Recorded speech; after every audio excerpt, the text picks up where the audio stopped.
gentlemen, boys and girls, children of all ages, welcome to a very special episode of I Got Gameplay. I am your host, Michael Burhan, with, of course, our other lovely hosts here today. We're actually doing a pre-recorded episode because we were desperate to grab this gentleman in here today. He's our very, very special guest. He is Random, a.k.a. Megaran. Say hi to everybody. Hey, hello everybody. It's so good to be here on this pre-recorded cast. Yes, exactly. Random, tell us a little bit about yourself for those who don't know who you are. Well, currently I call myself Teacher Rapper Hero due to my humble beginnings as a middle school educator from Philadelphia, Pennsylvania. Always loved video games and got into video game remixing and just adding original lyrics on video game mixes, and particularly Mega Man, which was what led to the name Megaran coming about. So after teaching a few years, releasing a few albums, I resigned from education in order to be a full-time rap guy. And so now that's what I do. I'm a full-time touring musician, and still a gamer and video game remixer, and just living the dream, or attempting to. Well, you know what? That's awesome, and it's one of those things where I myself, as someone who dreams a lot and dreams big, it's great to have that sort of comfortability and be able to sort of live within the genre that you hold dear as well. And you know what? You've given a new spin to what most of us would usually call like hip hop. You're giving it a new spin where you're migrating both that and chiptune kind of together as well. It's a very honest and very diverse type of style, especially for what you have, and it's something what kind of drew me as a fan to your music.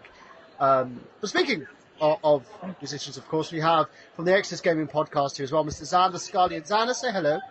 Hello. Xander's a huge fan of yours as well. Xander, tell us about the first time that you heard Megaran. Well, actually, the way I heard from Megaran was from Robman from Happy Console Gamer. He posted a picture of you two guys hanging out, and he was just like, "You guys definitely gotta check out Megaran." And I'm a big fan of like hip hop and video game influences. Like one of my best friends, he's a local musician. He does a lot of the same similar things. So I checked it out and I listened to that Avalanche remix that you did, and I was like, holy shit, because what I liked about it is you mixed real life with video game influences and had music soundtrack to it. It was like a buffet of awesome. I loved it. Thank you. I appreciate it, man. I gotta really shout out Rob, man, for giving me the shout. I appreciate that. We hung out in Vancouver. We had a really good time, and I'm really happy that we're both mutual fans of each other's work. And that's when it's even better when you're a fan of someone and then you meet them and they're not a complete jerk, But so Rob's a great guy. He took me on tour all around Vancouver, and I had a blast. It's a funny thing as well because we had him on the show previously, and that's kind of how me and Rob met. And he's I think the term that a lot of us use in terms of the gaming industry is it's an industry that just keeps giving in a sense, because you do see some people who go kind of diva-ish, but you don't see a lot of them, and that's the great thing about it. Everyone kind of tries to help everybody else out and work with everyone and assist everybody. And everyone's kind of a fan of everybody in a sense, and it's absolutely, and that's big in the chiptune scene as well. It really feels a lot like the indie rap movement of the '90s, and that was such a community aspect, and I feel like that's what the indie game movement is like, and everyone who was in the gaming and then into chiptunes, I feel that same youthful, vibrant energy and that friendliness and that willing to help out, that family aesthetic is so big, and it reminds me of some of my favorite times in hip hop, which was the same way. It's a little different now, but it lives on through what I do, and it's why I try to connect the video games. It's really hip hop side. It's really funny. It's really funny too, because I mean, like, you always hear the term community, but when you actually get involved, it's amazing how intertwined everyone is to one another. I mean, like when I started YouTube, like 2 years ago now, it's hard to believe it's been 2 years, that I would watch certain people and I'm like, oh man, I really like this person's channel. And then I'd find out that this other person was connected to this other person and they had their own thing going on. It's really, really amazing. It's really crazy. It is. It becomes a smaller and smaller world, you know. And I had a friend of mine tell me that, like, the harder you work, the smaller your world becomes. And it's true, you know. The more content you're putting out, the more you talk to people, and the more you're out there hustling and grinding, the more you realize you know someone who knows someone who knows someone, and everybody knows each other. Yeah, and that's the weird thing as well, because it's like, especially when it's people that you've idolized so long, and you start talking to them, it's like you find that they're not. It kind of demystifies them a little bit, but in a good way, in a sense, because Yeah, you're in the best way possible. exactly, because you're like one in the same, in a sense. You guys have the same goals. Everybody wants to accomplish something, and we're all artists in the same way. And speaking of artists, of course, we do have Travis Goss here from Rose Colored Reviews and Let's Plays. Travis, say hello. Hello, how's it going, everybody? Give us your first experience with Mega Ran, aka Random. Have you heard his music? Actually, this is the first time I'm hearing about him, but I'm really excited to learn more about his stuff. That's awesome, Travis. That's cool. Speaking of your co-host from Craig Kellerman on the Radio Show, Craig, do you know about Mega Ran? Do you know about Random? Have you ever listened to any of his music? I have not, but I definitely will now. This is the first time. It's the first time for everything. But you know what? You know, it's an amazing thing. There's so many things out there that, you know, you learn and you find out, and definitely something that I want to check out, because I'm into all this stuff. I love the music, and I love video games, and I love when it's intertwined like that. And you know, the way you're talking about your passion, and it sounds great. And I definitely want you to continue to do what you're doing, and I'll definitely be following your channel and everything. Awesome. Thank you so much. Also, we have my colleague Oliver. So, Ollie, say Hello, everybody. Ollie's actually doing his research now about who Mega Ran is. Well, Now, like you said, everyone seems to know each other. It's quite a nice community, and people who've listened to this before know, I'm still quite new. You've been doing it for a month or so I'm still kind of learning the field, learning people. So it's great. I'm making connections of my own. and you had a debate with Rob Band the other night. That was hilarious. Yeah. We're up to like 5 o'clock in the morning, debating about a few things. About everything and anything. Yeah. Exactly. So what we'll do, let's go and go over a couple of questions, of course. Now, Sure. tell us a little bit about yourself, your humble beginnings, in a sense. You, as you said, you started doing kind of like your music, in a sense, doing video game music, and your way of hip hop. What hip hop influences did you have? Well, coming up, I guess the 1990s is probably that's my most influential time. And a lot of huge movements began at that time that are still probably going pretty strong today. Wu-Tang was a big thing. Snoop Dogg was a big thing. Dr. Dre. Tupac. You had Tupac. You had Ice Cube. You had Hieroglyphics. Souls of Mischief. Dell was going on to do great things with Deltron. Gosh, there was so much great stuff happening. There was Gangstar, there was Nas, there was Jay-Z. All these guys started mid-90s, and that was probably the prime of my life. You know, it was like high school, you know, and just being able to pass off new cassette tapes to friends was just the greatest thing ever, you know. And so, yeah, being able to do that and then just learning about so much more great music. And I just got caught up in the whirlwind, and I was involved so much that I knew that this was something I wanted to do. I didn't know in what capacity, but I knew it was something I wanted to do. So I started to begin writing my own rap songs on my stoop with a couple friends, and and they weren't that good. You know, it was just me writing songs just to try to be like my heroes, and it wasn't good stuff, but it planted the seed for me to continue and keep trying. I later on started to make beats, And ironically, it's funny how everything goes full circle, that you never really connected. But the way this connected was through a PlayStation game called MTV Music Generator. Oh God, I love Now, that game. I love that now game.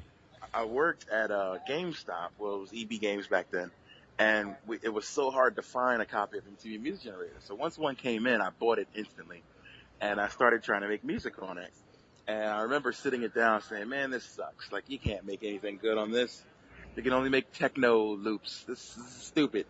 And then I got into the sampling feature. And with that, I mean, it was so ahead of its time. You could eject the disc from your PlayStation, put in a disc of anything else, and then sample maybe 10 seconds of whatever you wanted to sample. So you didn't have a lot of time, but it forced you to be creative with what you had. So I had a bunch of soundtrack CDs around, and I believe it was Resident Evil or Final Fantasy VII, a lot of those type CDs, and I would put those in and sample them, and I would make beats using those. And that's when I learned how to make, hip-hop production that sounded pretty good. And it was all from sampling video games. A couple of my friends heard those. They wanted to use them for their rap songs. So at that point, I was convinced that I'm going to be a producer. I'm not going to be a rapper. Like, no one wants to hear my raps. This is just, I'm just going to make beats for people who do make raps. So I did that for a long time, and then I got a job at a studio as an engineer and an in-house producer. And I was ashamed to tell the guys how I made my music with it being on a PlayStation. They were just like, so what do you use to make your beats? And I'm like, software, stuff. And they were like, yeah, we were thinking we'll set you up a studio inside the studio where you can come and make beats here. So you can bring all your equipment here. And I was like, all my equipment? I don't know. Need a TV and a controller port. Yeah, I'm gonna need a PS1 and a controller stack. And that was what I created with, and I tried to keep it secret for as long as I could. And then I think the next MTV Music Generator came out on PS2, and then I moved on from there and moved into real, production equipment. And during downtime at the studio, I would record my own songs because I knew that there were songs about things that no one wanted to hear about. So I would record them in secret. And so I did. I would record my songs. And then eventually, this was maybe 99, 2000. And then I just started putting them on the internet around 2003, 2004. And just playing around, and then it just, I don't know, something happened. I had some friends to actually hear it, and they were like, man, this stuff is kind of good. You need to do something with this. And that just kind of gave me the encouragement I needed. So in 2007, I put together the entire Mega Ran album, and it was because it was Mega Man's 20th anniversary. And I just wanted to make an anniversary tribute album. And then Capcom got a hold of it through my MySpace page. They sent me a message, and they were like, hey, we heard what you did, and I'm thinking like this is bad. They're not Cease gonna and desist. they're not gonna like this. And then and he literally in the email he wrote me, he's like, hey man, we want to talk to you about this Mega Man project. And I'm like, oh boy. And then the next line it says, don't worry, this isn't a cease and desist. Oh, I'm like, phew.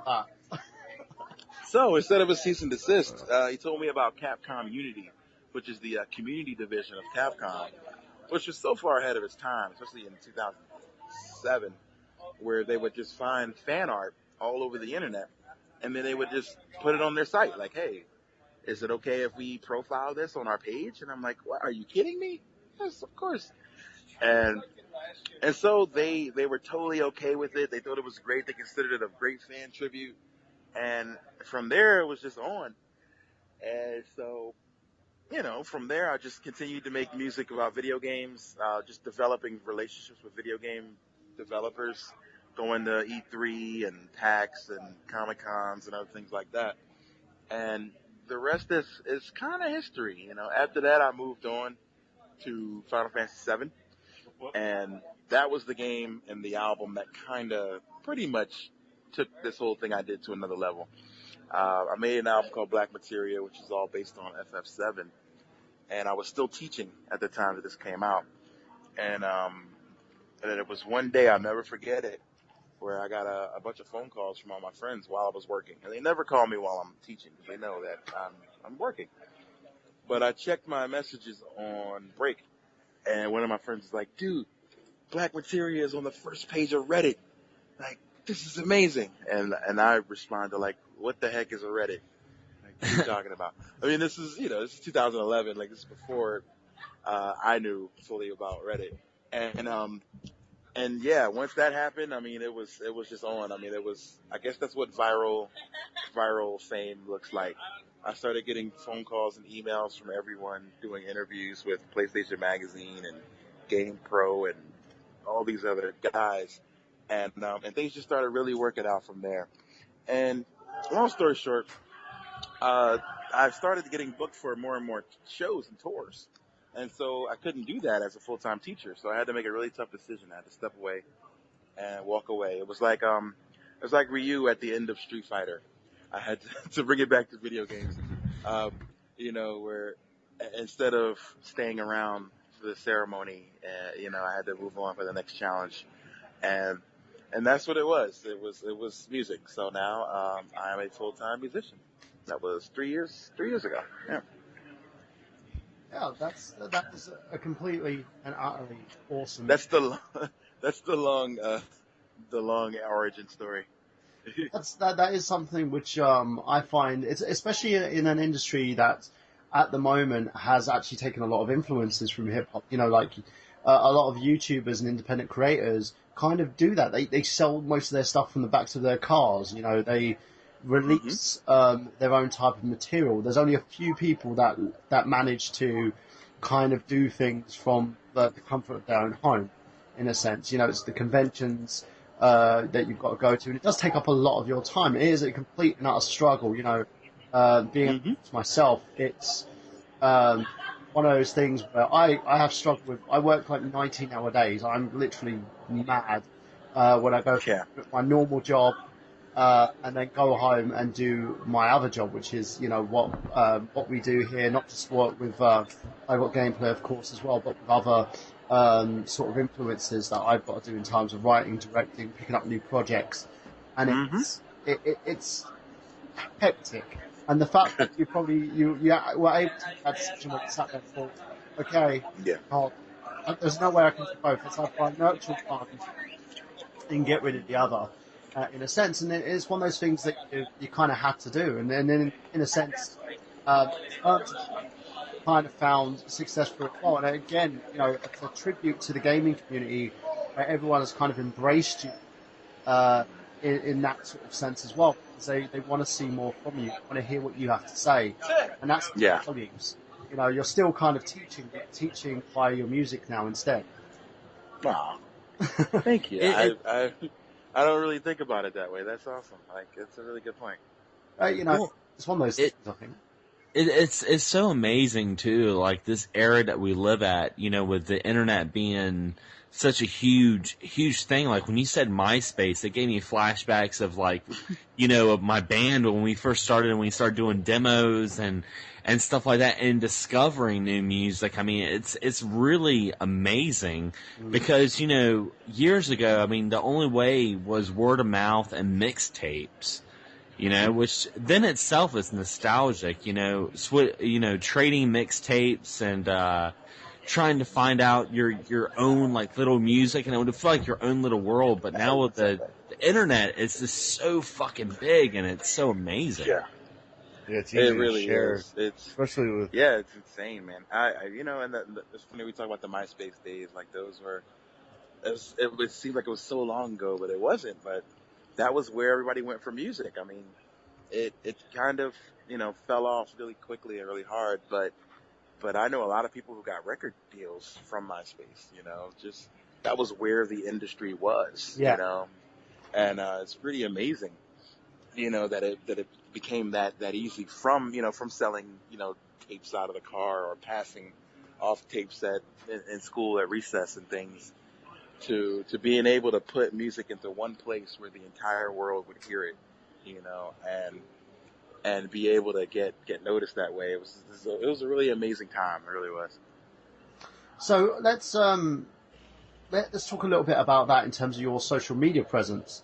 How do you kind of utilize like tools like Facebook, Twitter, and like you've got other sort of stages like Pinterest and YouTube, for instance? How do you? Yeah. How do I use them? Well, I feel like, speaking of MySpace, like I was just telling a guy in an interview yesterday that I feel like I was kind of born in the social media era. Like when I started college, it was 1995. So I've been on the internet since 95. And to be able to have that much experience with it, I felt like it was just such an easy transition to jump into that. I mean, I used to build my own websites. I built forums. I've cultivated that sort of thing. So I realized the importance of social interaction, and I've always been okay with that. And I have so many friends who aren't, but I love it. I feel like it's essential today. I mean, it's almost like if you're not active on social media, it's almost like you're dead. To today's fans, which sucks, but it's one of those things you have to grasp. You just really have to. So I'm okay with it. I've been totally aware of it and to grasp it. I feel like I've got social media down, to the point where I'd like to work as a social media expert for some company or something. I think I would do really well in that. But yeah, I've actually interviewed, which is funny. I've interviewed for 2K Sports to do social media coordinator for them. And when I spoke to the person on the phone, it was the weirdest job interview ever because she's like, first of all, do you know you have a Wikipedia page? And I was like, yeah. She's like, is it pretty accurate? And I was like, well, let me look at it really quick. And I looked at it. I was like, yeah, it's kind of scary accurate. And she's like, okay, well, I guess I really don't have to ask you anything. And so I didn't take the job because they wanted me to move to San Francisco. And San Francisco was a very expensive city, and they really just weren't paying enough for me to make that move. And I assume with social media, I can do that from my toilet. I don't need to be in San Francisco clocking in to do social media. So tabs on you a little bit as well, isn't it? Because employers. Oh, absolutely. Yeah, it's totally what it's about. And for $30,000, you can't expect me to do that. I felt like I was like, is this a joke? Like, San Francisco is the most expensive city in the country. Like, you just can't do that. Yeah. But anyway, I do love the area though. I do want to somehow make it up there, but not for $30,000. Yeah, it's funny too because it makes me. Recently, because I'm a huge Godzilla fan, okay. And I heard that a new Godzilla game is coming out from Namco Bandai in Japan. And it looks incredible. And I was like talking to some people online, and they were really upset that it was only being released in Japan for now. And I was like, you guys know that PS3 is region free, right? And then I was like, you could just import it. But then that just gave me flashbacks of like back in the 90s, how hard it was to like import video games. Like you had to get a magazine like Game Fan and go through the catalog and order the games online, but now you can just go on eBay. And it's a lot like the music industry. It's so much easier now than it was just 6 years ago. And it's just amazing thinking back about the fact that everything's so accessible. Yeah. It's technology has grown so much when it comes to music and video games and any sort of media, even movies. You can watch entertainment in general.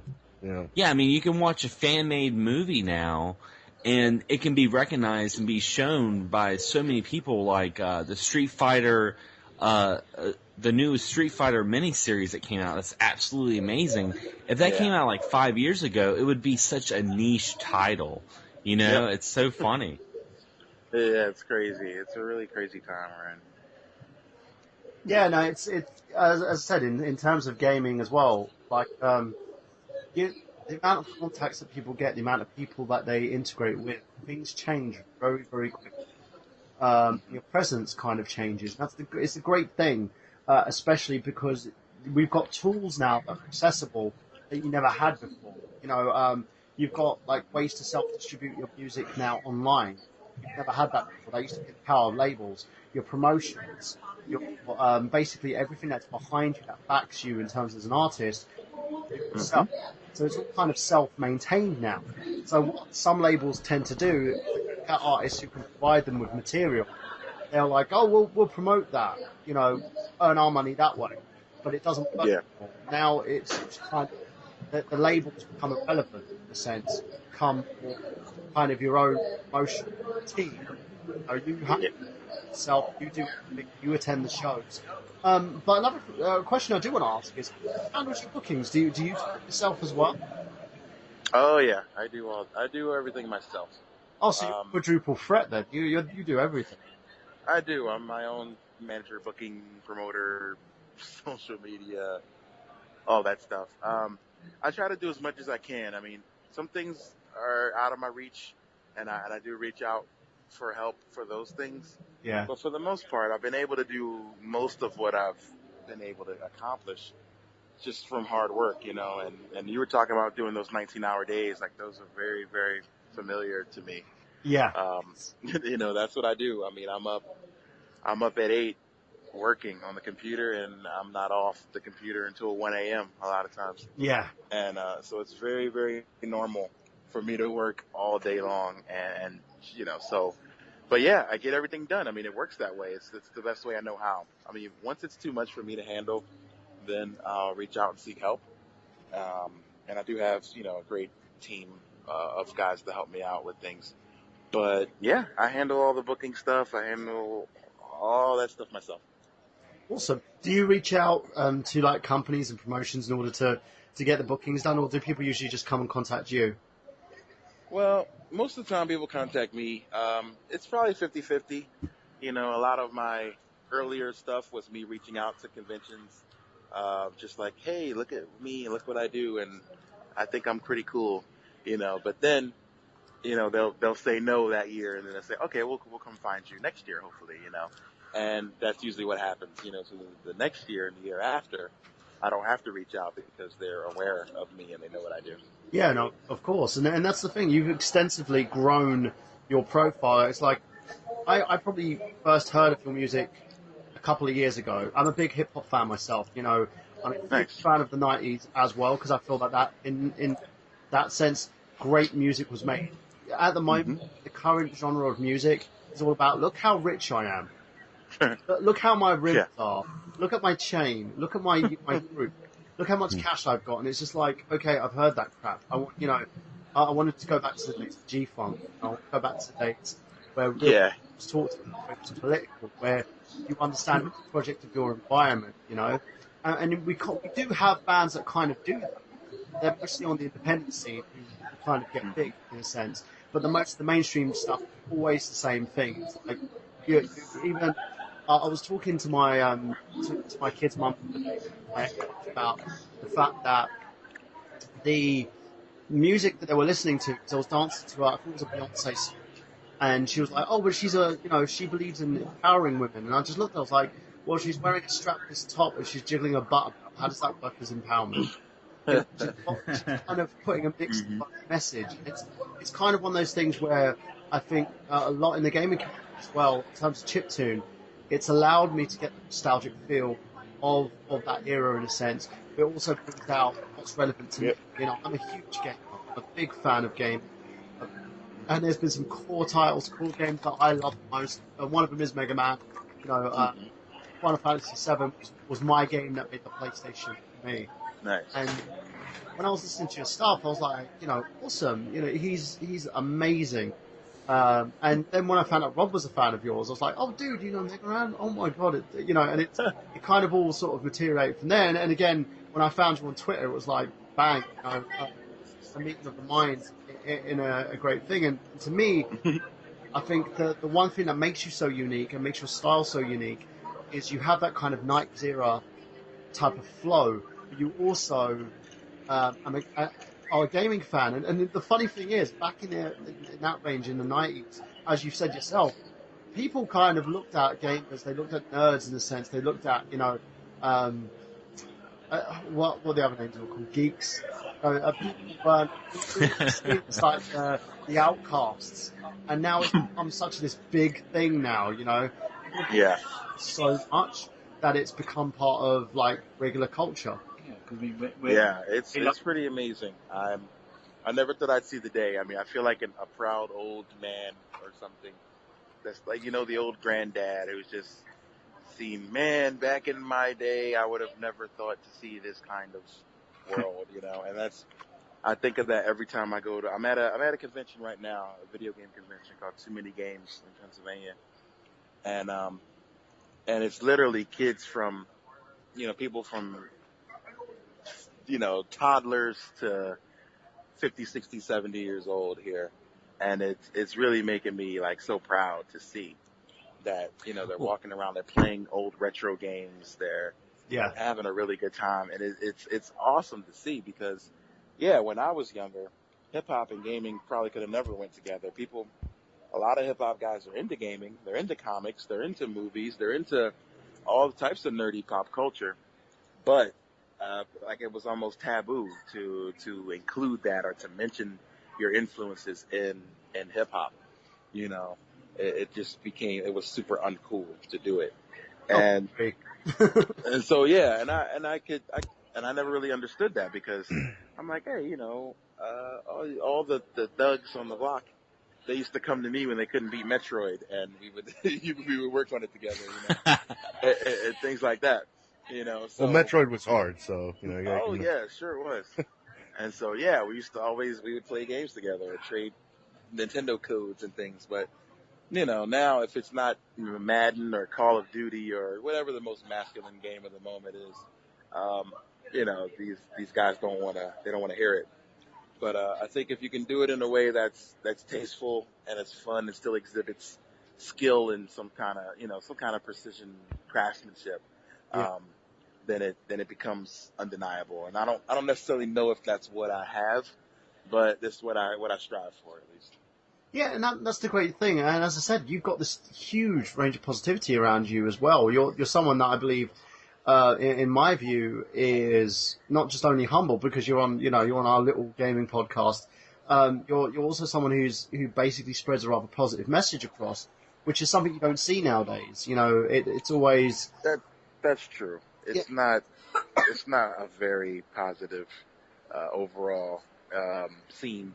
Yeah. But me, I stay very positive about some things and most things, and that shows in my music. I'm very, very hopeful and optimistic about the future. So I try to make sure that shows in my music because I know where I've come from, and I know where a lot of people that came from where I came from are, where they might have wanted to be, but gave up. And I feel like I almost gave up. I was convinced that no one wanted to hear positive rap music. I was completely convinced of that, and then it made me want to not make music anymore. But I just decided, well, I'm gonna try to work on this for myself, and then we'll see what happens. And then some things just kind of happen to work out. Yeah. And so yeah, if I hadn't been persistent, I wouldn't be around. And so I just try to show that to everyone, like, hey, I'm just a regular guy who just proves that there is power in positive thinking. It's amazing too how things happen by accident, like, cause, I do a lot of chiptunes myself, and when I started doing chiptunes, it wasn't because I'm like, I started doing this when I was really young, having like a little, Casio keyboard and trying to learn the theme to Mario. I wasn't like, trying to play it being like, I want to be a chiptune artist. It was just like, video game music was such an influential piece of my like music that I started playing it, and then it was years later that I started learning that people actually liked video game music. I remember back in the day recording the Ys soundtrack or the Mega Man soundtrack or Street Fighter on a cassette tape and listening to it on my little Walkman, and like people would be like, what are you listening to? People would be like, what are you listening to right now? I'm like, oh, I'm just listening to music, because back then you couldn't really say I'm listening to video game music, so people would be like, oh my god, this is exactly me. Like that's totally my story. I used to sit my recorder in front of the TV and record Mega Man 2 or DuckTales or things like that. And just pray go to school God with your them. mom. And pray to God your mom didn't run the vacuum cleaner. Oh man, yeah. And I would mislabel.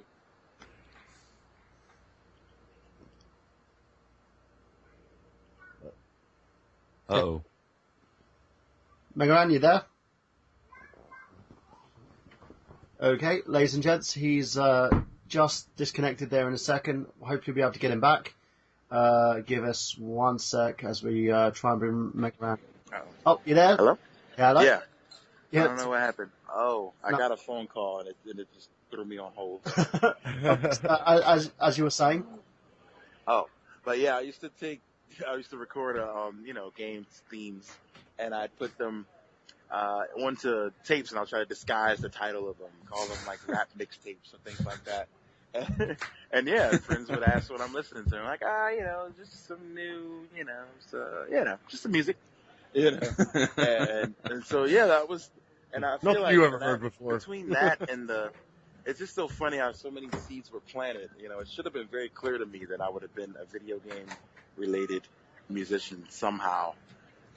Just from those things, that and the music generator, and I would just buy up video game soundtracks every time I saw them.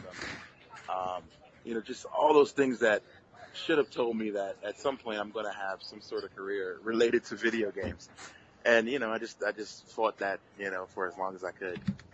Yeah, now you have conventions like MagFest that combines music and video games. Like, 15 years ago when you were having those mixtapes, you would have never thought of that. Never thought of it. Now you got thousands of people lined up to hear the Super Mario theme, or the Mega Man 2 theme, or things like that. It's so amazing. It is. It's a great time. Like it is. I remember when I tried to work on the first Mega Man album, I wanted to see if there was anybody who had done anything like what I was trying to do. And I would search for video game music with lyrics, and I couldn't really find anybody that did it. The Megas were the closest I found to what I was doing. And that's when I learned about the Mini Bosses, who were probably the first VGM band, and they're from Arizona, and that's where I lived. So just talk to them and the Neskimos and the Advantage, just learning the history. And I feel like it's really important in any type of music before you start doing it, is to kind of dig up a little bit and learn the history. And because of that, I've made some great friends and companions in the scene, Yeah, no, it's for me, it's one of those big things that when you're looking at influences in terms of like chiptune and gaming music, excuse me, it's more the fact that it's something that's not. It's kind of, again, it's one of those things that's seen rather like nerdistic in a sense. People look at it and think, "What the hell was he listening to?" But when now that it's become more socially acceptable, you've got a load of bands coming out that are experiencing this as well. Compute Her was another one I listened to. The Megas, of course, amazing. And 8-bit. Oh, what were they called? 8-bit Legend, I think it was. And a lot of these sort of bands, they use a lot of influences in terms of their music. And, great places like Last FM had amazing sort of sound stuff.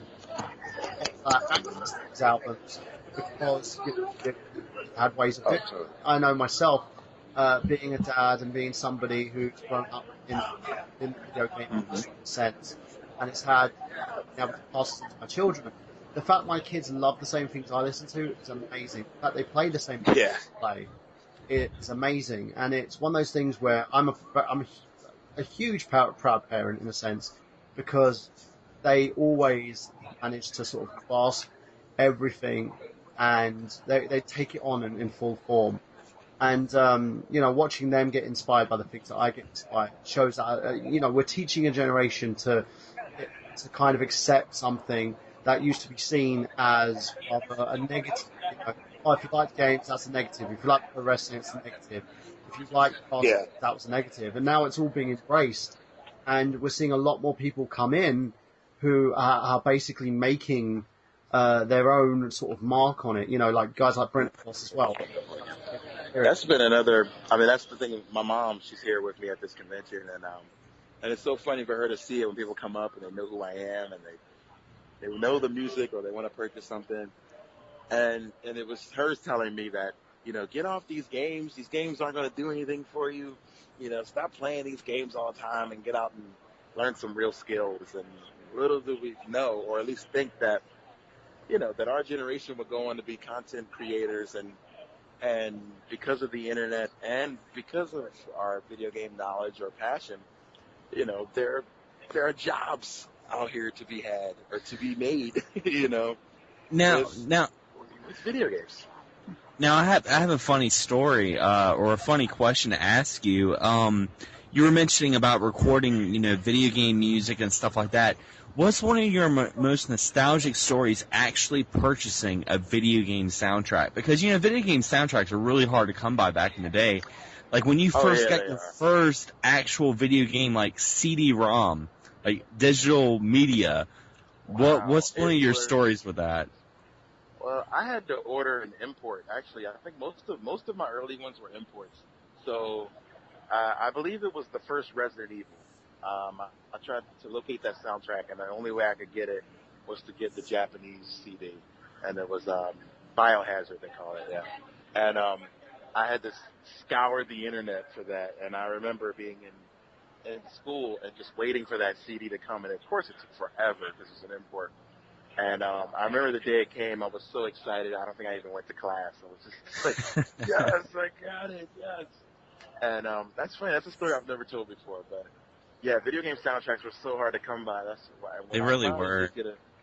When I got a job at EB Games, it was awesome because when the few times that they did come through, I bought them, and I bought everything. I mean, there were some terrible games, but I would just always pick up the soundtracks just to if I could. I didn't even know if it worked that way, but I just wanted to show that there was a record of, or at least a proven that someone would buy them if they brought those to our store, so in case they were watching trends, they'd be like, well, look, every time we bring a soundtrack out there, someone buys it, so let's just send them on out.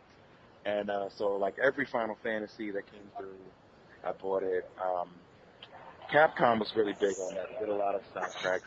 Onimusha was one that I got. Oh yeah. Yeah, it was so much good stuff. I love me some Final Fantasy. When they made the Robotech game, they did a soundtrack for that. And yeah, there was anything that came through, I would pick it up.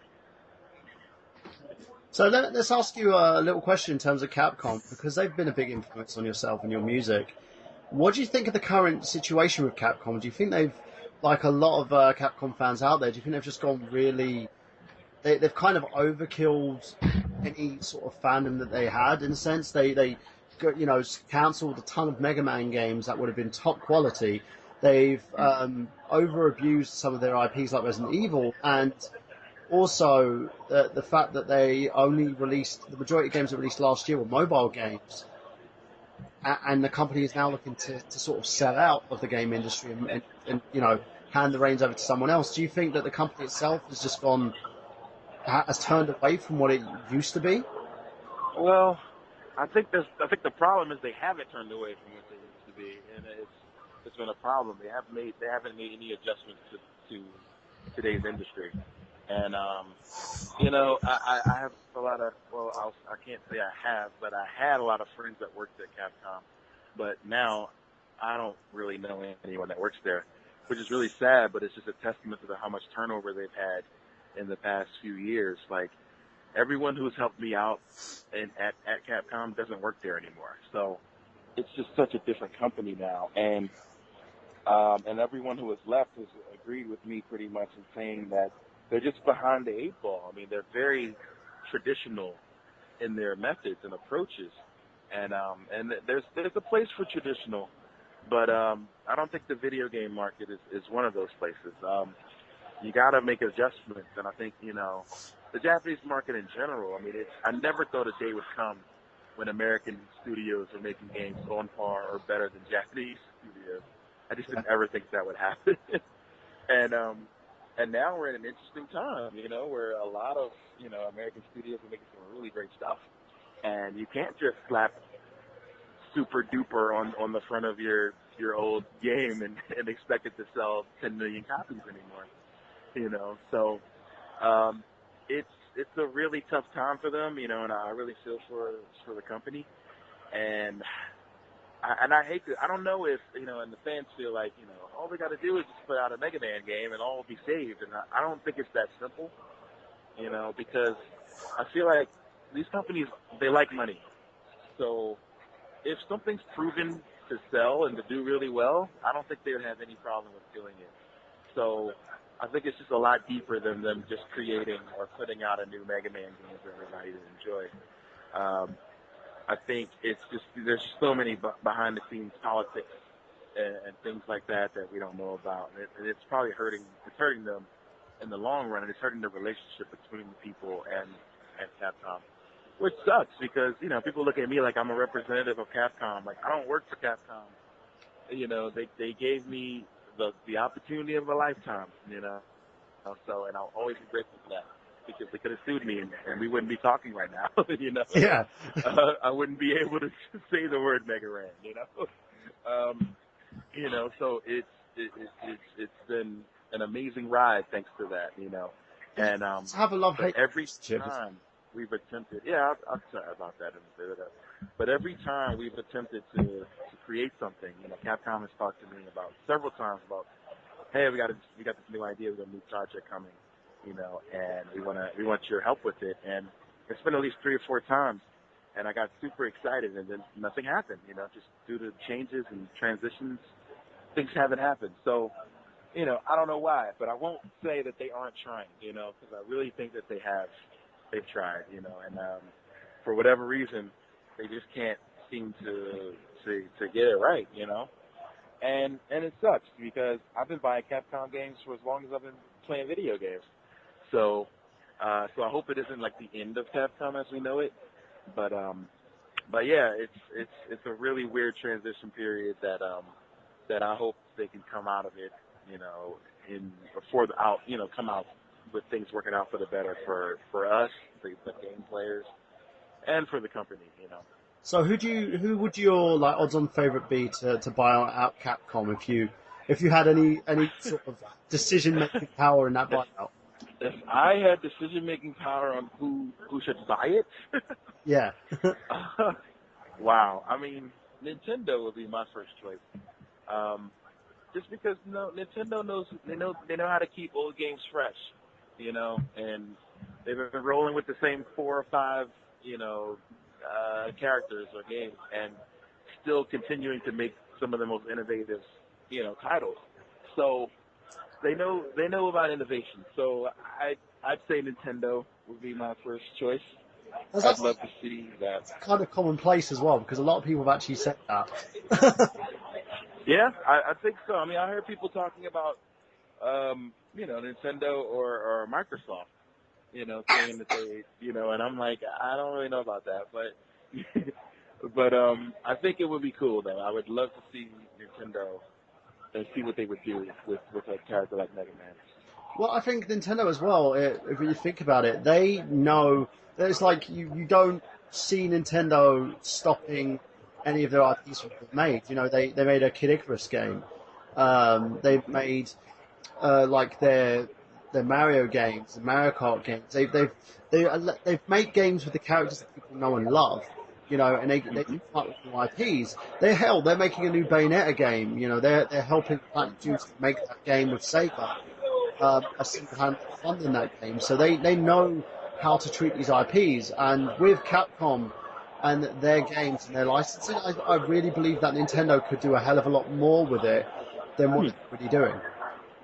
Yeah, I mean, I would love to see what they could do. I don't know. I hope we do get a chance to see that. I mean, it wouldn't. I don't think it would not be a bad thing.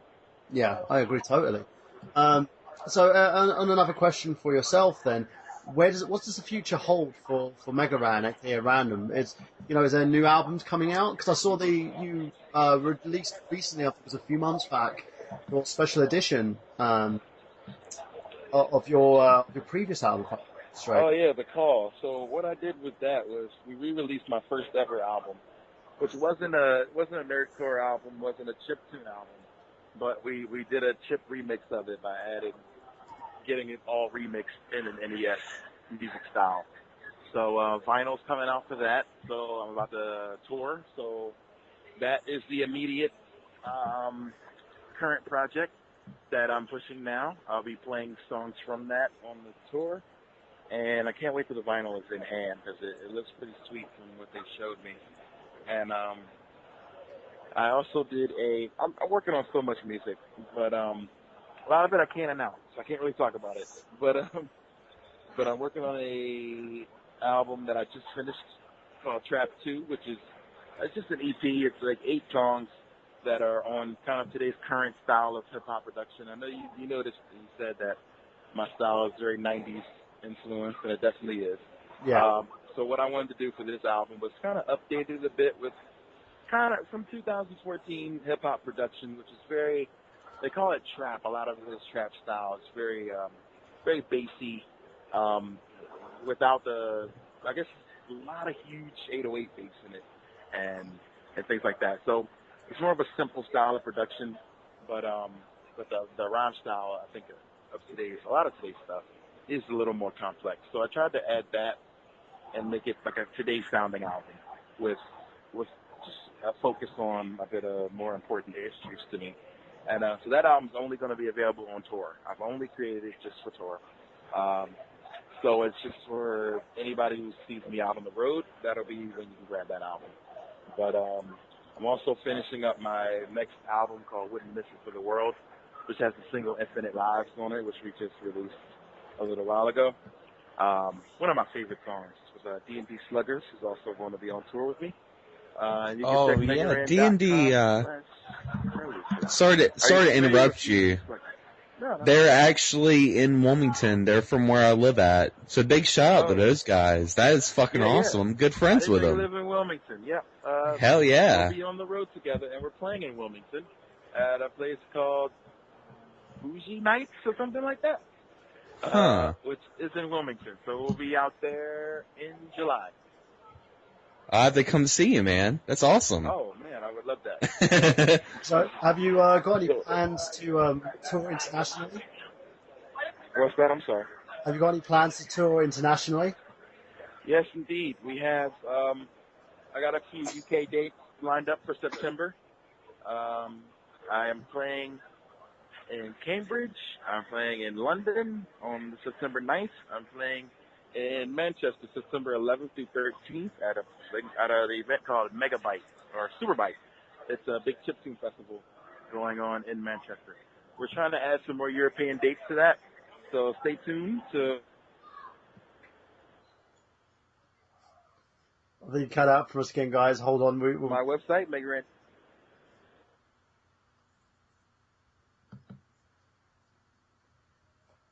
Stay tuned, folks. He should be back in a second. Megaran, you there?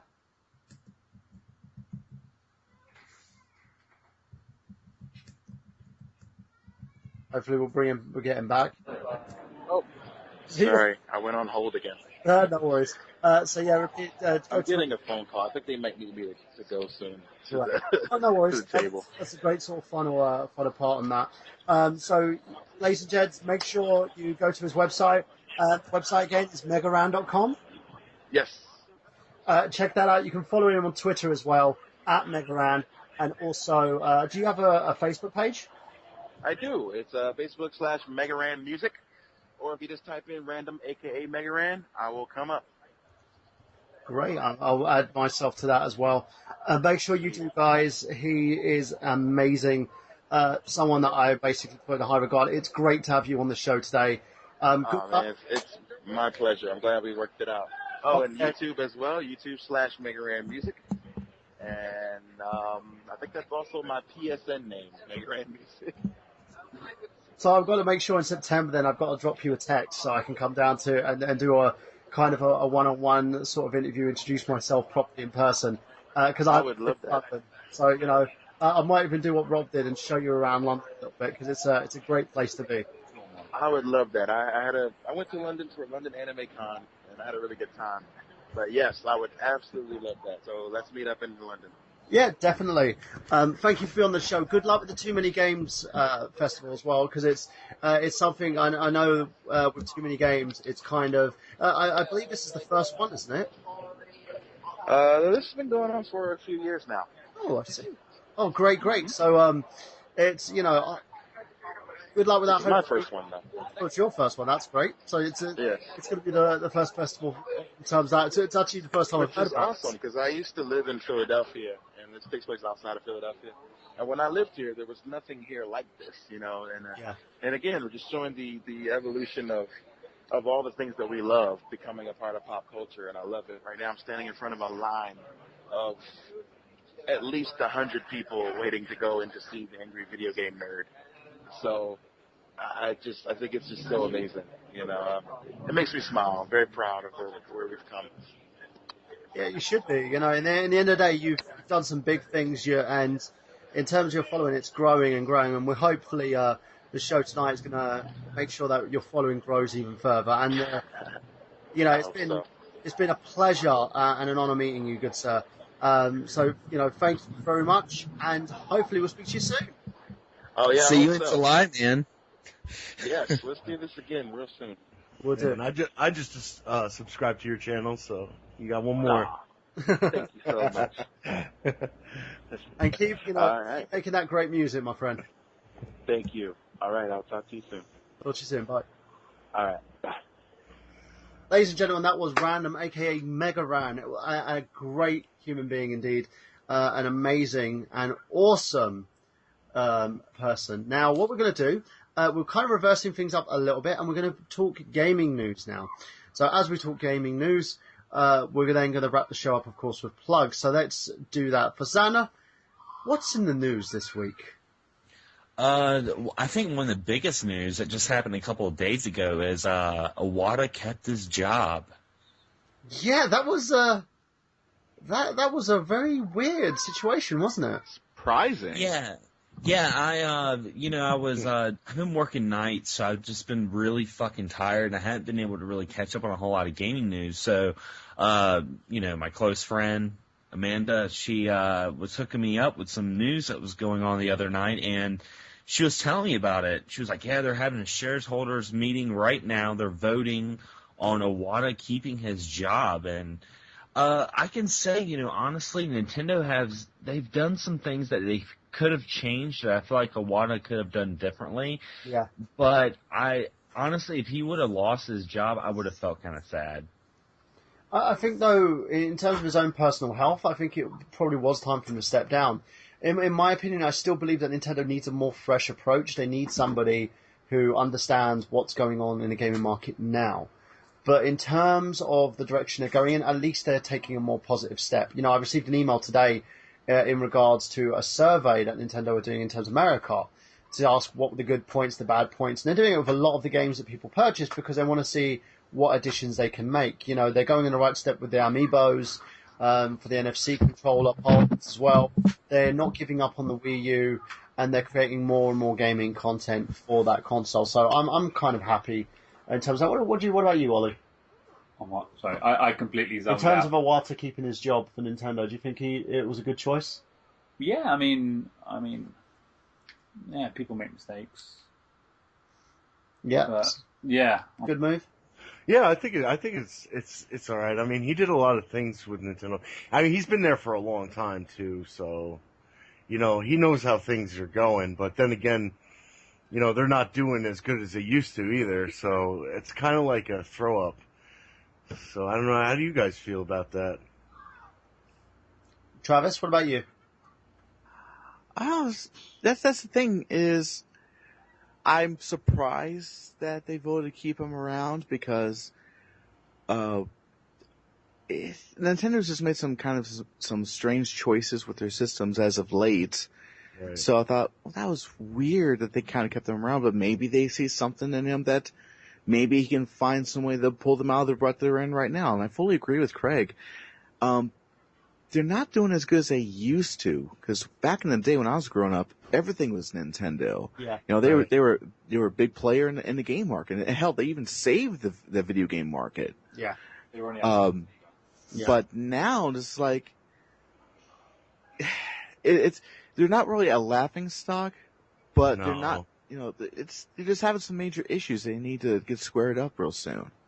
I think everybody is flipping out because of the Wii U is just not like, it's not as powerful as the new systems, the other systems. Well, But that it's kinda not, yeah, it's a really awesome It game is. system though.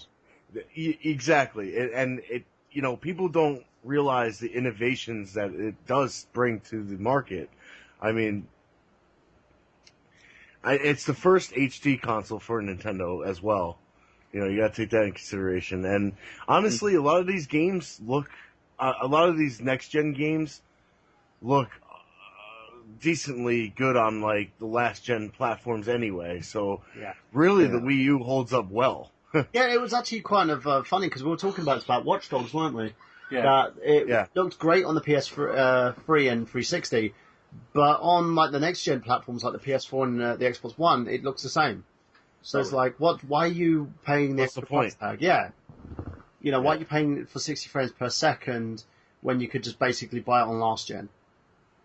So the Wii U does hold up considerably well, and the fact that Ubisoft is still sitting on that game pisses me off. But that's the key point. I mean, the Wii, I mean, I don't think it's anything to do with Nintendo themselves. They've not really done anything wrong. All it is the Xbox and Sony are basically the two older brothers who are fighting, and then Nintendo's kind of the younger sibling that no one really pays any attention to. Sitting in the corner eating its boogers. Yeah, it's sitting there going, please pay attention to me. And it's like, no one's like, no, pay attention to the two people fighting. We maybe throw a few scraps to the person in the corner. Right. I have Bayonetta, fuck off. Yeah, it's irrelevant what Sony and Xbox do. They could bring out so much trash. They've got such a huge following. I mean, the Call of Duty games, for instance, they're the same thing over and over. Yeah. But they've got such a big following. People should defect to Nintendo, but they won't because Nintendo's looked upon as, like the idiot brother. Yeah. It's not looked at as the big thing anymore. It's like, oh, that's for kids. That's kids' games. We don't want that. And in terms of it, you're like, really? Do you really want to go that route? Do you really want to? Because it pushes gamers in different ways. It's not, we're going to push graphics. We're going to push innovation. We're going to. I've been saying it forever, man. Well, not forever, for a long time with Nintendo. Is their marketing? They're just, I mean, yeah, Mario appeals to like younger kids, and a lot of Nintendo games appeal to younger kids, but they're like all ages kind of games too. If they would just market some of the stuff to, older generations, they would be able to sell more stuff. Like there's Call of Duty on there too, but you don't hear like stuff like that. Yeah. You don't hear them talk about all the games and stuff that can potentially be on there. So I've got a question for everyone. Putting nostalgia aside, if you had the choice of like a new game, like if you were offered a game on the PlayStation, whatever what a new one would be, Yeah. a game on the Xbox or a game on the Wii, without any sort of nostalgia, because a lot of people playing Mario Kart 8 are playing with the memories of the old games. They're carrying a lot of baggage for that game. All of the Mario games carry baggage with them, so people of our age rely heavily on nostalgia. But as adults, would you rather a Nintendo fresh, an Xbox fresh, or a PlayStation? I'd honestly I would still choose Nintendo just because that's the style of games I like to play.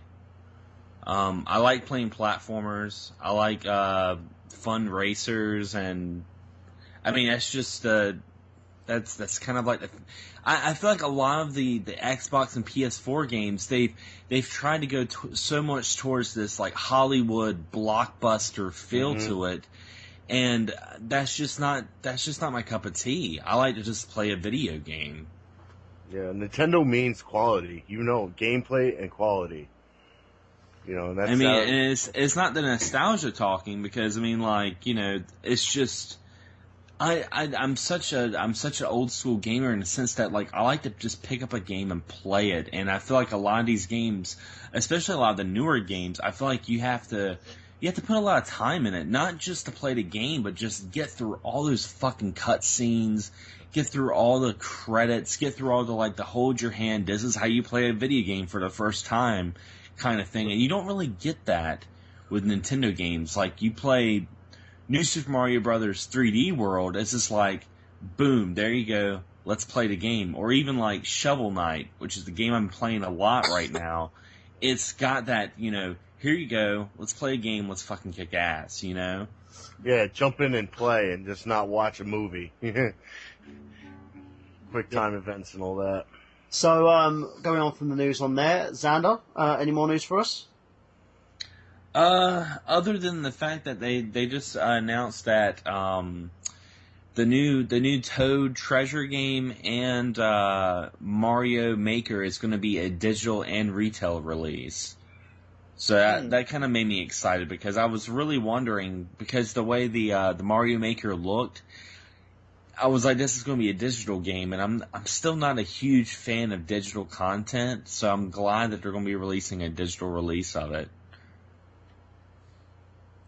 So, that's true. I don't know. It's what do you think about that, Craig? Say it again. Xander? Well, the Mario Maker and the new Toad game that's coming out for the Wii U are going to be digital and physical releases. They're not just going to be digital downloads. Right. Yeah. I like having a physical copy of a game, but I'm not opposed to buying a digital copy if the price is right. You know what I'm saying? Like, if it's cheaper than the physical copy, it's okay. But yeah, I'd like to have, like, I like to show off my collection. I don't know. I like to see a game on my shelf. Maybe I'm old school like that. Well, that's the thing too. Is I'm one of those types that loves getting physical copies of games, because for one thing, I like to show a little bit of pride in the collection I have. Mm-hmm. As everybody wants to look at the games I do have, they can say, "Oh, you got that? That's pretty cool." And the other point too is I'd like to try to save as much space on my system as possible, because some of these digital games, they do take up quite a bit of space on the flash drive or hard drive, whatever is being used in these systems. So that's the way I look at it too. But this is pretty cool. These new consoles, most of the new consoles, even PlayStation 3, like you have to, whenever you get a new game, you have to download it on there anyway, whether it's digital or not. They have to download the updates. That's true. But still. Yeah, also the updates. But like, there's a lot. Like, sometimes you have to download half the game onto your hard drive. I know as PlayStation you have to do that. You'd have to, but so some of the digital, having a digital game, it's really accessible. Like, just having it on your hard drive, you just turn on your system and you go through your games on your hard drive. It is kind of neat just being able to just play a game without having to like remove discs and put in discs and get discs scratched and whatever. The game's always going to be there. Okay, and moving on from that subject now. Xander, have you got any more news for us on that? You guys just heard my emails go off. No, I don't really have a whole lot of more news, because, like I said, I've just been working nights this whole week, so I've been kind of in zombie mode. Other than the fact that you guys that are listening need to play Shovel Knight. It's on the Wii U and the 3DS and the PC. It's an awesome game. Did you get it on download? Yeah, I got it on the Wii U. I will say, like, the best way to describe this game is if Mega Man, DuckTales, and Castlevania had a love child, it would be Shovel Knight. It's that good, huh? Make sure you play that, guys. It's Craig, awesome. Any news? Craig, any news? I don't really have too much news this week, man. Honestly, I've been looking, but there isn't much out there. I do have one more other thing to say. They're releasing a Fatal Frame live action movie in Japan. Aren't they releasing the game as well? Wow. Wii U. Oh yeah. So I can't wait for that. I'm literally, it's what I've been waiting for, and I was like, that would have been such a great game on the Wii U using the tablet controller. And lo and behold, they're making it. I just hope it comes to the US. That's the only thing. I agree. You can. So what about you, Travis? Got any news for us? I got a couple things.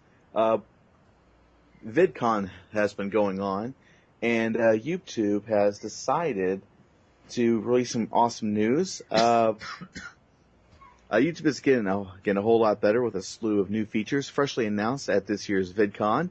Google's Video Wing will soon get support for clips running at 48 to 60 frames per second, which should be perfect for the video game footage that you've captured and uploaded from your PlayStation 4, Xbox One, or other capturing devices like I've been using. And they are quickly becoming the norm, the 1080p 60 frames per second game trailers, which have been uploaded, and it's starting to become the norm here.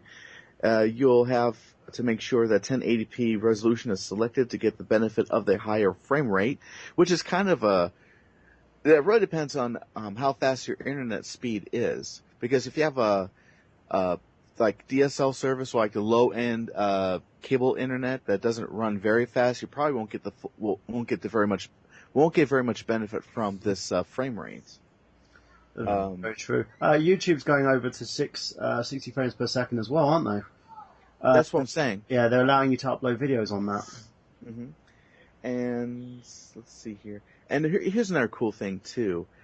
They're also going to allow people who are watching the videos to drop you a few bucks as donations along the way, which is a nice alternative to ad revenue.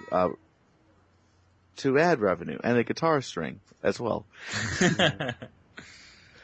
So that's that's a great thing as well. And in terms of gaming, guys, I think that we've got that. The one thing I do say, we have been seeing a lot more trailers coming from the Metal Gear franchise quite recently. Ollie was talking to me about that quite recently, wasn't you, Ollie? Yeah, no, I mean, I looked at Ground Zero and I was like, you know what, that game looks awful. Then I saw like a 20-minute long trailer for Phantom Pain and I creamed myself. He literally just soiled his pants right in front of me. Yeah, it was, I don't know, just everything about it is just, it looks like a really awesome game. And from, I really don't want to continue with this series because they've kind of messed it up to, I need to buy this game now. So that's a good thing, guys. Go you, Konami. There you go. So what we do now, let's move on to the plugs. It's been a great show today, guys, and we'll be back to our regularly scheduled time slot at 8 p.m. EST next week, of course. We're going to be having a special guest on again, once she confirms, hopefully. If not, we're going to do the show anyway. So next week we'll be doing a show on female gaming protagonists. There we go. So we're going to be talking about gaming characters that spawned generations, guys like Samus, guys like Bayonetta, for instance, as well, and some great characters that basically came in and spawned the test of time, of course. So we're going to be talking about that. Make sure you guys tune in next week. And as always, guys, we're going to go now to the plugs. So Xander, plug away. All right. Well, I host another video game podcast called Excess Gaming. You guys can check us out on Podomatic.com or on iTunes. I also have a YouTube channel where I just did my first impressions on Shovel Knight. You guys need to play this game. It's youtube.com/XanderScullion. And you can also check out all my content on the Retro Unlim Network and on the NerdGenius.com. Craig? I'm sorry? Plugs. Oh, right. So you catch me up on, if you want to talk to me, I'm on Facebook, of course, Craig Kellerman, and I'm also on a couple shows here. Once in a while, I'll be on Jerry McDougal's show, Top Tier Gaming, every once in a while. That's a great show. It's on Wednesday nights at 8 o'clock p.m. And also Thursday night with Mr. Travis Goss. We do a cool show called the On Radio Show. Definitely catch me there. That's what I got for plugs. And Travis? Yes. Go to youtube.com/rosecoloredreviews and youtube.com/rosecoloredletsplay. Past couple of days, I uploaded a couple of videos for your entertainment. One episode I released here yesterday, or the day before, rather, depending on where you live. I uploaded my playthrough of Destruction Derby for the PlayStation, and that turned out beautifully. And just a few hours ago, I put up my playthrough of Tekken 2. So you might want to go check that out. Tekken 2 or Are we still there? Yeah, Tekken 2 or Tekken Tag. Tekken 2. Oh, okay. Yeah, that game is awesome. And of course, if you want to get a hold of me personally, my Twitter handle is TravisScott79, Facebook.com/RoseColored Reviews, and of course you can find anything I've been posting on RetroUnlim.com and TheNerdGenius.com. There you go. And that's us, ladies and gentlemen. And as always, for Xander Sculling, for Craig, for Travis, for Oliver, of course, as well. Ollie, have you got any plugs for us? I have not got any plugs yet. I'm hoping to get a Let's Play channel up and running, but I've just got to, just make the videos that people actually want to watch. So. There you go. For Jamie Styles and also for Zach Latour, who had to miss the show today due to the time that we were actually recording it as well. And also for Random, aka Megaran, check him out, guys, as well. This is Michael Burhan for saying that we've got gameplay. Have you?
Sorry about that, folks. We got cut off by BTR again, but we got one more film to talk about, and I mentioned it earlier before we got cut off, and that's Lady in the Water. Now, this is the movie that a lot of people say ended Shyamalan. Well, it started the downfall of M. Night Shyamalan, and I've always found it fascinating because the backstory behind it is really interesting because, you know, the whole movie was promoted as, you know, a horror film, you know, from the master that brought you The Sixth Sense and Signs and things like that. It's not. From what I've read, it's actually a fairy tale movie. Exactly, What happened was... Oh, it was a story that he used to tell his kids, apparently. Yeah, what happened was Disney, when they got a hold of it to produce it, they basically, behind his back, recut the trailer, re-edited the music to be more, you know, horror-based, and that's pretty much what ended their relationship. He went on to do movies with other companies, because I think up until that point, Touchstone was doing his stuff, and I believe the Touchstone brand is under Disney. It is, yeah. Yeah, so they did a lot of the producing of his movies, and this pretty much broke that off. I think where the vanity aspect comes from is the fact that he casts himself as this, like, misunderstood, brilliant writer who's a big part of the plot, and the fact that one of the scenes one of the characters is actually like a very critical, annoying film critic who gets killed. I think a lot of people saw that as kind of hubris on Shyamalan's part. I don't know. Would you consider this movie to be a vanity project? I know, Burhan, you said you've seen it. I have. I consider it to be a clusterfuck, but I don't consider it to be a vanity project. And the reason being, I consider movies like, what was that one with Wahlberg in it? Pain and Gain? Yes. No, the Shyamalan project. The Happening. The Happening. I consider that to be a vanity project. Really? Because Shyamalan's not in it. I consider the one with Mel Gibson, what was it called? Signs to be a vanity project. You know, because he's fucking puts himself as a devout, like, freaking, the guy who knows everything in a sense. I don't consider this basically the Chekhov's gun of the series. Yeah. But, you know, and truthfully, I consider everything he does to be a vanity project after he was nominated as being the next Spielberg. He was coined as being the next Spielberg, which is something you don't do. You kind of inflated his head, and then he decided to make like a million different ideas. Yeah. In a sense, in terms of this movie, no, I just consider it a really bad movie and something that no one had an idea what they were doing with. That's literally what it is. The movie was a mess. Dave, you said you saw this movie. Do you kind of agree with Burhan in that regard? I think he's on the money, mate. I don't think it's a vanity project, and it makes sense now that you both said what happened behind the scenes. So, like, the penny drops, if you know what I mean. But to me, it was a movie that wandered from scene to scene with no real sort of coherency, other than you're supposed to accept and understand and appreciate the story. It was, as Mike said, it was a clusterfuck. It was just, I don't know, to me it felt like, and it makes sense now, but it felt like too many people had their hands in the pie, and even though he was stamped as director, I'm not a massive fan of his, it got away from them, if that makes sense. Because I don't think he had a story in general. I think that story he told is... He winged it, is how I felt. He winged it as it went wrong. Yeah, that's exactly it. He had a baseline for what he wanted to do, but had no story in place. And thus created a huge problem for himself and everybody else involved in it. And then the studio probably forced their hand because they wanted... they were probably pitched and promised a different project, thus creating this huge dilemma. But at the same time, do I see this as a big issue? No, I do see it as a complete and utter clusterfuck that had no idea what it was. I could see that.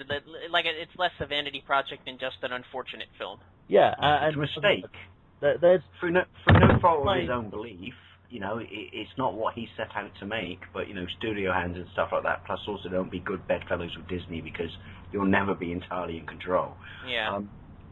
I think it just got out of his hands, basically. Yeah. And the thing is about him is he tends to write stuff that comes from his voice instead of what comes from other people's. and you can tell he can make even the most confident actor sound really bland. I've said it before. I've said two things about Yeah, Shyamalan. like Paul Giamatti. I think he's a great director. He just needs a better writer. And two, I think his concepts are sound. I think his concepts would be better for TV, like an anthology type series. Like you look at something like The Village, The Happening, Devil, which he didn't make, but he produced it. Funny you say that. he The wrote Village could have been. He wrote it. The Village could have been. I kind of like. It's not perfect. I kind of like The Village, but The Village could have been like Lost before Lost. No, I'm thinking more like an episode of like The Outer Limits. Like if you took The Village and The Happening and all these, chop them down to like 45 minutes, they could be good episodes of The Outer Limits. I think they could have extended The Village into like one season, no more. One season of like kind of Lost-esque stuff. Not Lost, but because obviously the whole supernatural thing. But I think The Village would have made one good season of TV, and I think you're right. I think dare I say it? And if you are watching this, I'm sorry, mate, but I think you're better suited to TV. Well, no, I completely agree. I think he's perfect for like an old style, like Rod Serling, Twilight Zone type series. As I said, he was one. Picture a man going on a journey. He was one of those guys who, and you know what the funny thing about it is, we've just talked about two different guys who have had quote unquote vanity projects. They're going to be working together. Yeah, Bruce Willis, I think, is signed on to do an M. Night Shyamalan movie coming up. Yeah, and apparently Bruce is going to have his hands in the pie, so to speak, with this. So, if this movie turns out and sucks, which I think it's going to do, that it may will.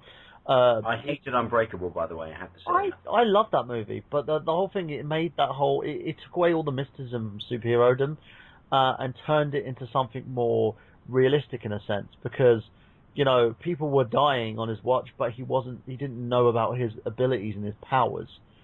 So it was kind of one of those things that you sit there and go, wow.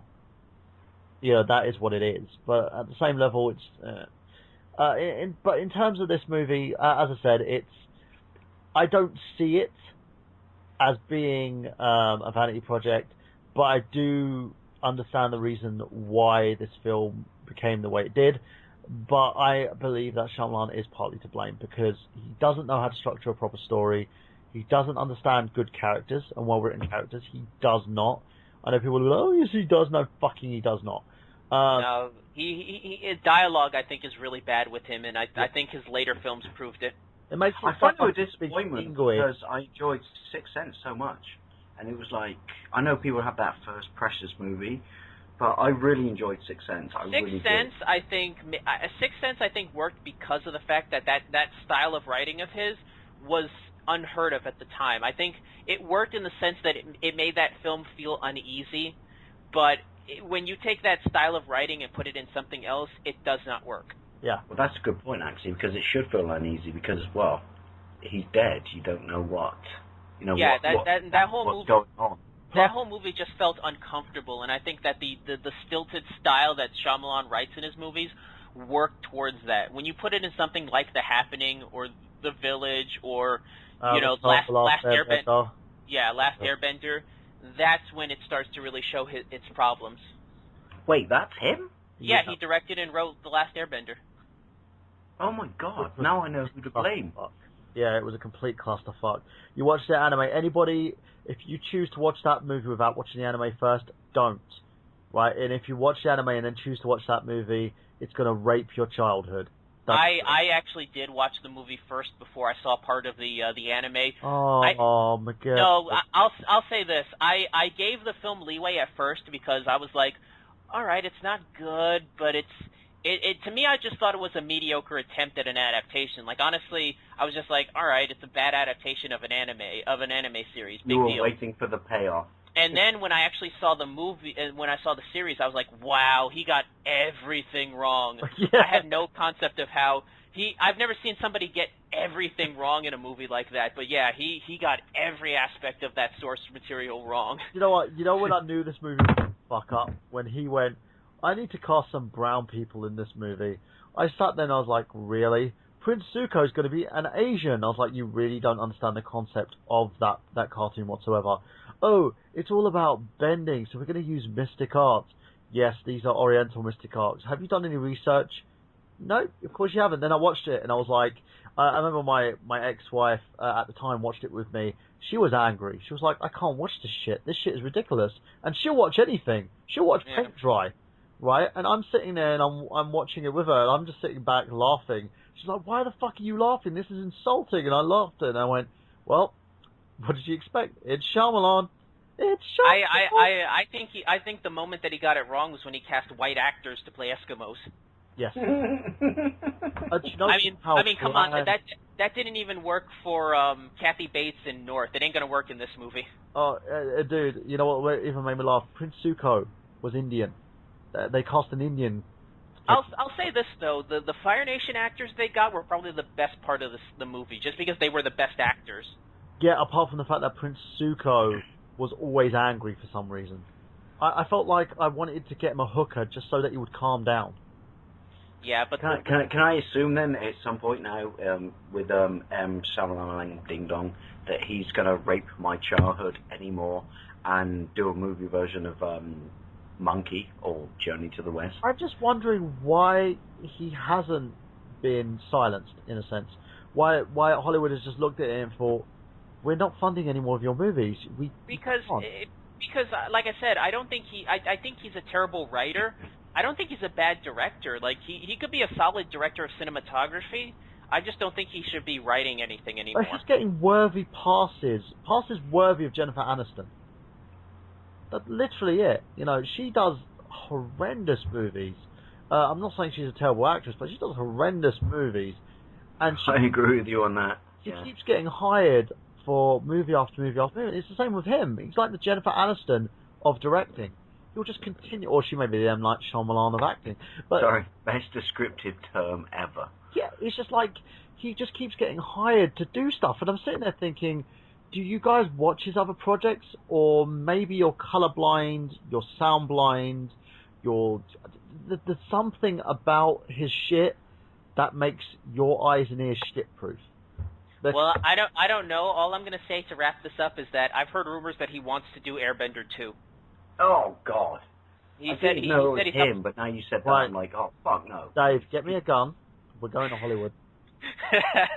And on that note, let's end tonight's broadcast. We're gonna end this. We're gonna end this now. Yeah, we're gonna. Yeah, you guys will end that right now. I'm gonna end my show. So that's it for our Vanity Projects episode. Mr. Burhan, besides taking a trip to Hollywood, where can we find you?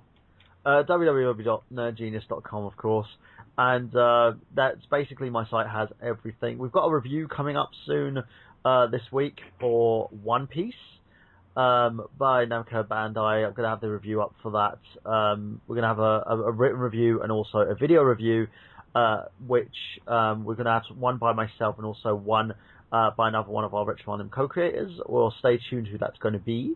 Also, as well, we're going to I'm working, for those of you who don't know, on an Untitled Silent Hill project.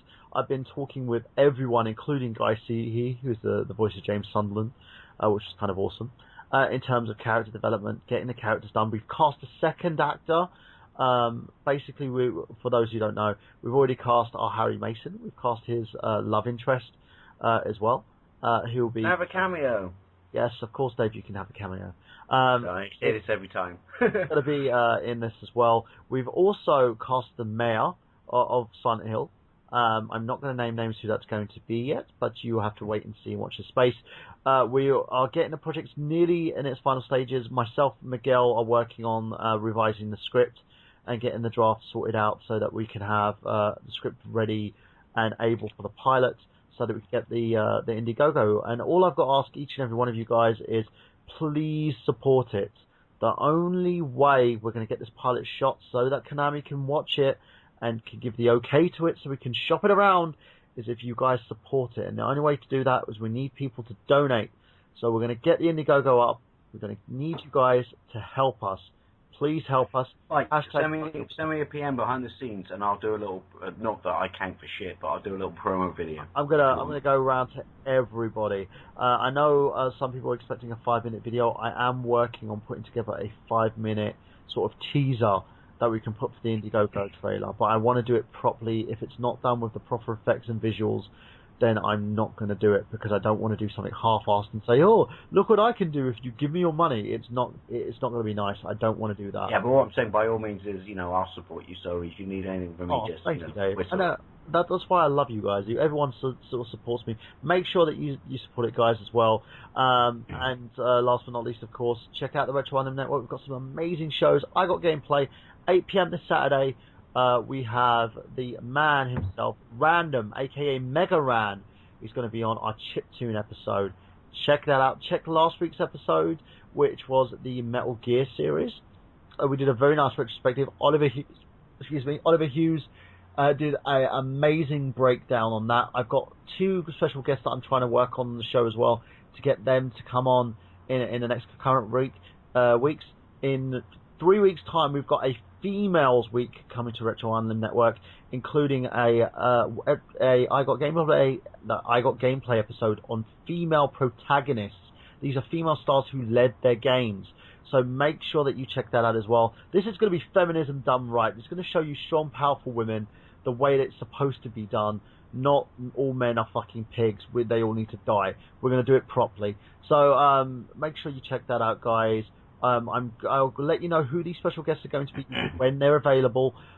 Check out updates on the Silent Hill project as well. Check out updates on nerdgenius.com. Check out updates on my YouTube channel, youtube.com/cnerdgenius, and also dailymotion.com/nerdgenius as well. And please keep supporting us, because without you guys, we're nothing.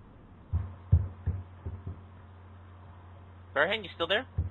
Yeah, I basically did a huge plug. Oh, okay, yeah, you kind of cut out a bit. I thought you would You hiccuped. Yeah, you hiccuped a bit. So, Dave Wade, where can we find you? You can find me at YouTube, Lawnboys Post 1975, if you like retro video games or modern video games, or just, good community questions and stuff like that. I say good.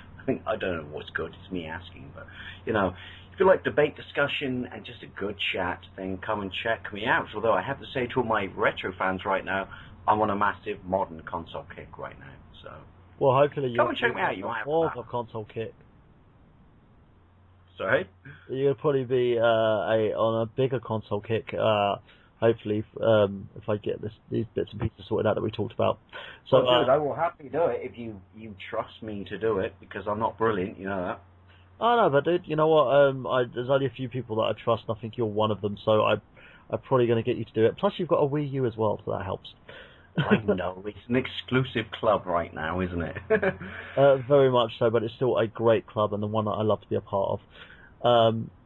So yeah, that's us, Mr. Miguel. I take it away. Mr. Miguel, thank you very much for allowing me to be on again. I would like to say that. No problem. For myself, for Michael Burhan, for Dave Wade, this has been the Untitled Movie Show, and we're not throwing it over to Jay this week. Ladies and gentlemen, Mr. Bruce Willis.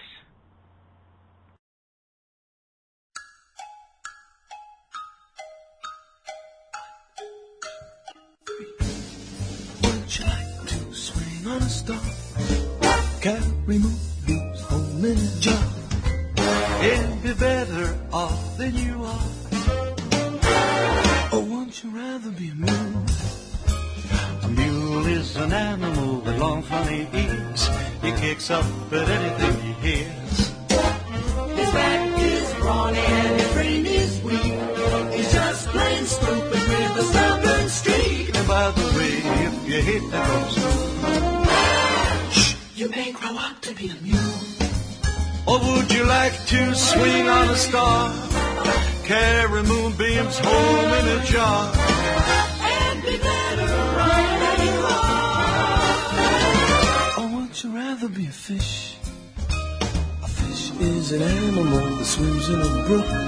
You can't write his name or read a book.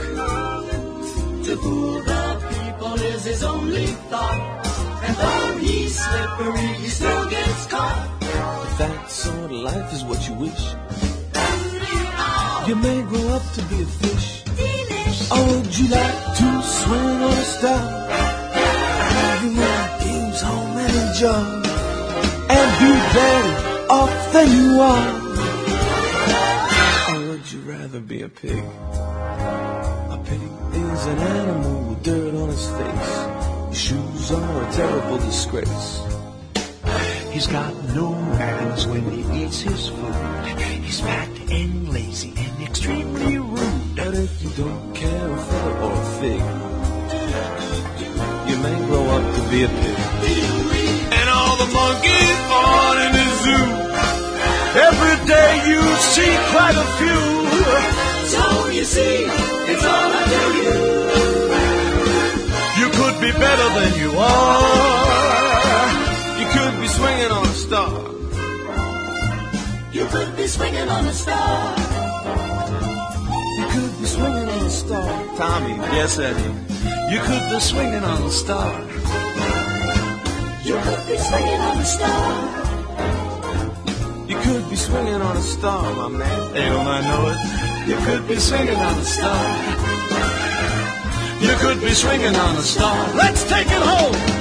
You could be swinging on a star.